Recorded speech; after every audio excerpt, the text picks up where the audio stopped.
Good morning मेरे प्यारे बच्चों। पिछले क्लास में मैंने तुम लोगों को सिलेबस के बारे में बताया था। आज के क्लास में मैं तुम लोगों को जो पहला चीज पठनीय है वर्ण, उसको मैं बताने जा रहा हूँ। सबसे पहले कोई भी चीज जानने के लिए उसकी परिभाषा जानना जरूरी है। तो वर्ण की क्या परिभाषा है बच्चों? वर्ण उस मूल ध्वनि को कहते हैं जिसके खंड न हो सके। वर्ण उस मूल ध्वनि को कहते हैं जिसके खंड न हो सके।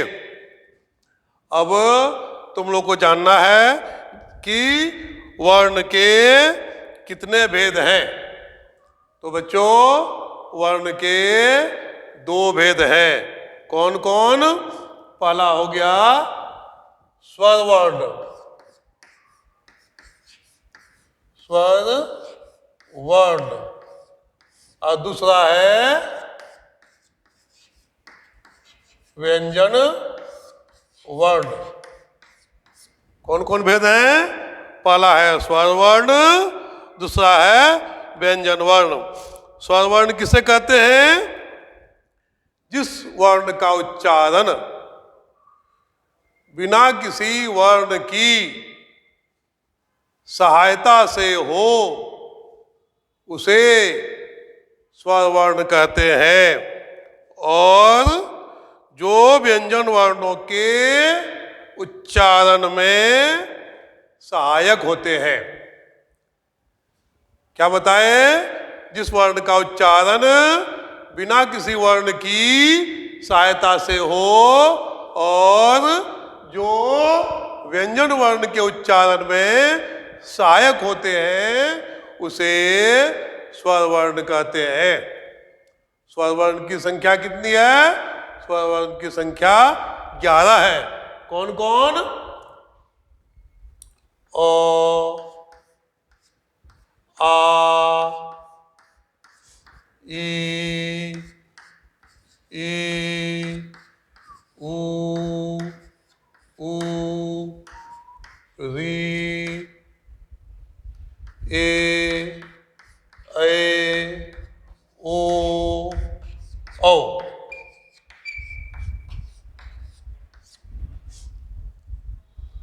तो अ, आ, ई, ऊ, री, ए, ओ, औ, ये स्वर वर्ण है। अब तुम लोग को जानना है कि कालमान के अनुसार, किसके अनुसार? कालमान के अनुसार स्वर वर्ण के दो भेद हैं। कालमान किसे कहते हैं बच्चों? मात्रा को ही कालमान कहते हैं। जो मात्रा है वही कालमान है। यानी कि मात्रा के अनुसार स्वर वर्ण के दो भेद हैं। कौन कौन? पहला हो गया ह्रस्व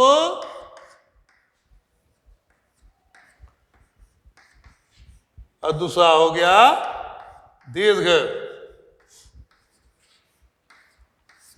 ह्रस्व, दीर्घ।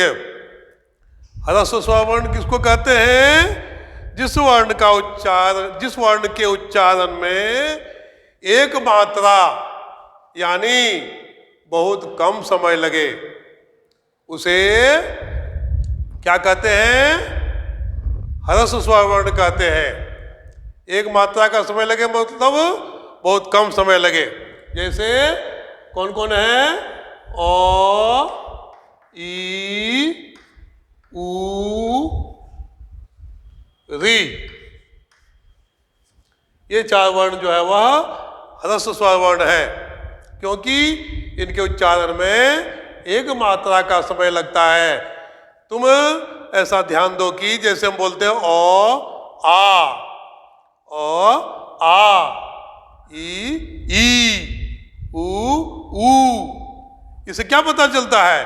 एक ह्रस्व है, दूसरा दीर्घ है। इसलिए बचपन में तुम लोगों को सिखाया गया था ह्रस्व ई दीर्घ ई, ह्रस्व ऊ दीर्घ ऊ, क्योंकि दो ऊ है, दो ई है, तो कैसे जानेंगे? तो ह्रस्व और दीर्घ के आधार पर जानते हैं कि ये कौन सा स्वर वर्ण है। तो ह्रस्व स्वर वर्ण में 4 भेद हैं, अ, ई, ऊ, री। ठीक है बच्चों। और दूसरा हो गया, उसको कहते हैं दीर्घ। दीर्घ स्वर वर्ण में 2 मात्रा का समय लगता है। जिस स्वर वर्ण के उच्चारण में 2 मात्रा का समय लगे, जिस स्वर वर्ण के उच्चारण में 2 मात्रा का समय लगे,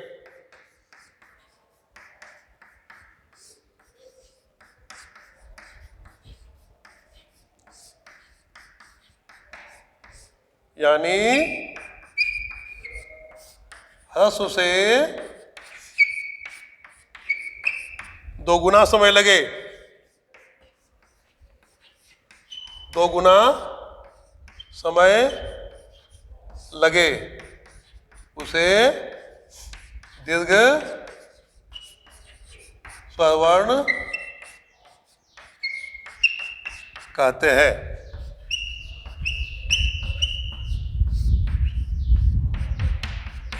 ठीक है, उसे दीर्घ स्वर वर्ण कहते हैं। कौन कौन है? आ, ई, ऊ। क्या क्या कहते हैं? आ, ई, ऊ। जैसे हो गया आ, ई, ऊ। अब वर्णों के उच्चारण में मात्रा की आवश्यकता होती है। तो बच्चों मात्रा समझना है पहले तुमको। मात्रा किसे कहते हैं ये ध्यान दो, मात्रा समझना जरूरी है। तो मात्रा किसे कहते हैं? जिन वर्णों में उच्चारण में 1 मात्रा का समय लगे उसे ह्रस्व स्वर वर्ण कहते हैं। ये तुम लोग जान गए। जिसके उच्चारण में 2 मात्रा का समय लगे उसे दीर्घ स्वर वर्ण कहते हैं, और जिसके उच्चारण में 3 मात्रा का समय लगे, ये जान लो, उसे प्लुत कहते हैं। उसका उच्चारण वेद में किया जाता है। और बच्चों व्यंजन में आधी मात्रा लगती है। संस्कृत में एक श्लोक है, तुम लोग जान लो, एक मात्रो भवेद ह्रस्वः द्विमात्रो दीर्घ उच्यते त्रिमात्रो भवेत प्लुत व्यंजनं चार्धमात्रकम्। इसका मतलब हुआ 1 मात्रा ह्रस्व में, 2 मात्रा दीर्घ में, 3 मात्रा प्लुत में, और व्यंजन में आधी मात्रा लगती है। जैसे भी तुमको बताएंगे क यानी क प्लस अ, तो क में आधी मात्रा है। अब जान लो मात्रा किसे कहते हैं। तो जान लो स्वर के खंडित रूप चिन्ह को मात्रा कहते हैं। किसे कहते हैं? स्वर के खंडित रूप चिन्ह को मात्रा कहते हैं। जितना भी स्वर है उसकी मात्राएं होती हैं। जैसे हम कहते हैं अ, तो अ की कोई मात्रा नहीं होती।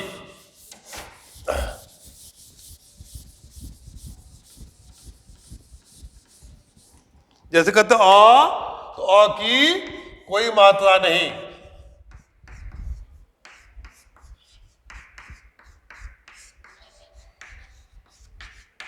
आ की मात्रा क्या है? एक तो लाइन ऐसे। ई क्या मात्रा है? ऐसे। ई क्या मात्रा है? ऐसे। ऊ ऊ। री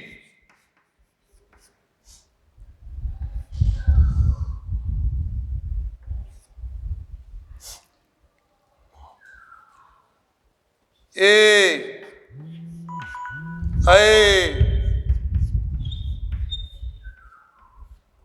ओ औ।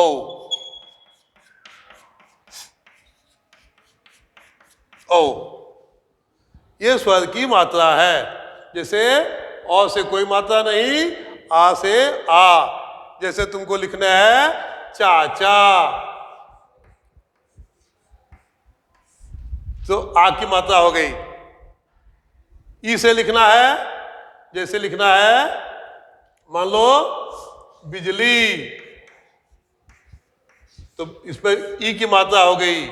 दीर्घई की मात्रा, जैसे तुमको लिखना है बीमार, दीर्घई हो गई। ऊ से कुमार, ऊ मात्रा हो गई। दीर्घऊ से कोई वर्ड लिखना है, दीर्घऊ से जैसे हम कहते हैं मान लो भूख, ऊ की मात्रा हो गई। री कृपा, ए मेला, ऐ कैलाश, ओ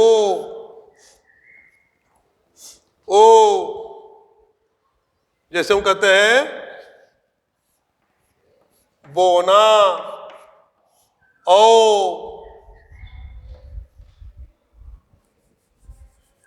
औ से कोई भी वर्ण बोलते हैं, जैसे औजार, या औजार छोड़ दो।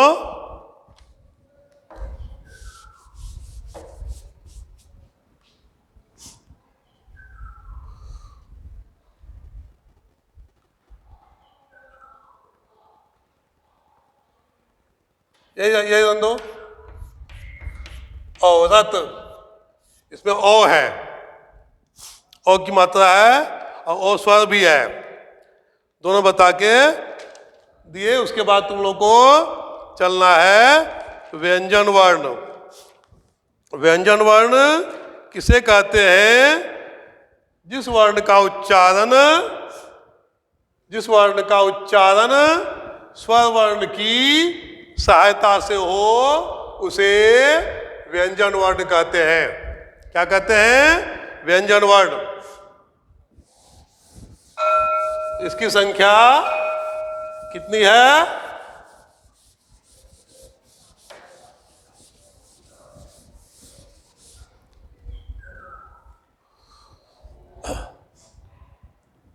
व्यंजन वर्ण की संख्या कितनी है?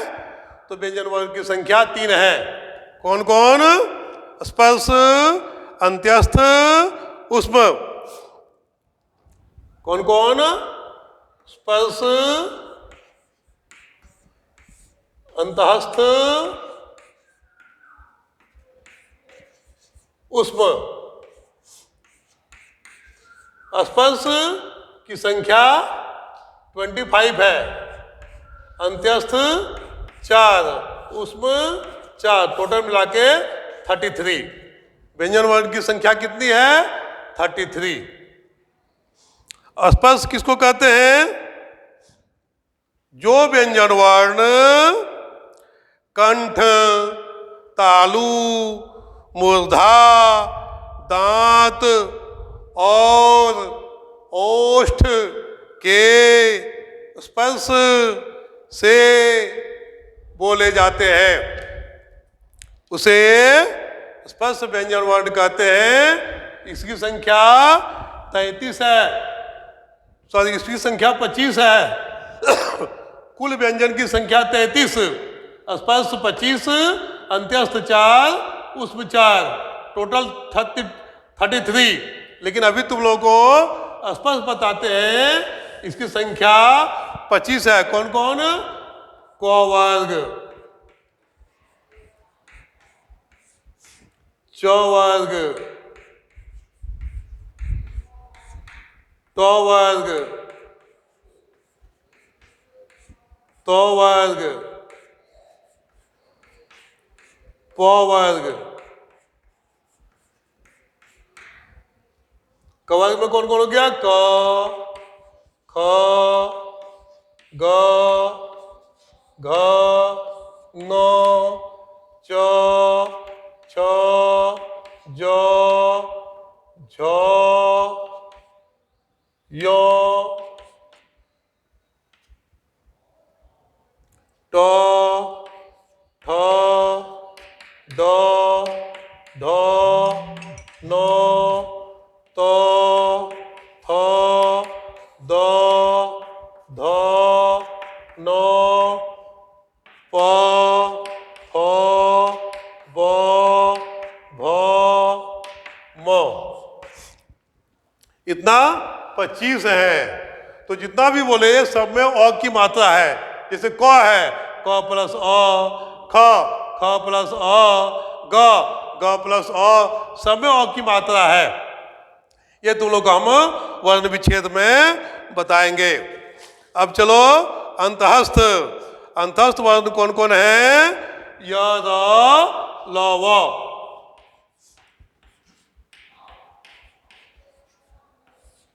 य, र, ल, व। अंतःस्थ क्यों है? ये स्पर्श और ऊष्म के बीच में स्थित है, इसलिए इसका नाम अंतःस्थ हुआ। और ये स्वर और व्यंजन के बीच में स्थित है, इसलिए भी इसका नाम अंत्यस्थ हुआ। स्वर और व्यंजन के बीच में रहने के कारण।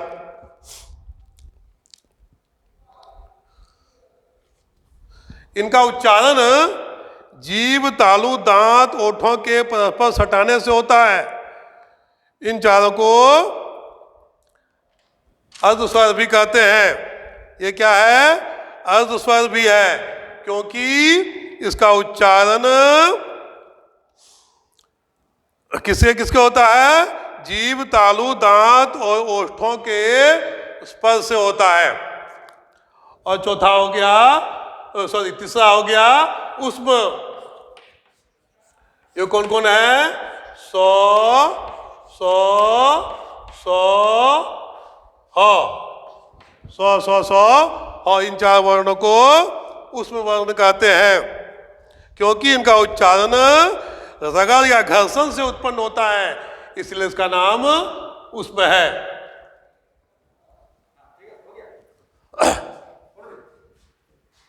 अब इसको अगले दिन तुम लोग को बताएंगे कि वर्णों का उच्चारण स्थान।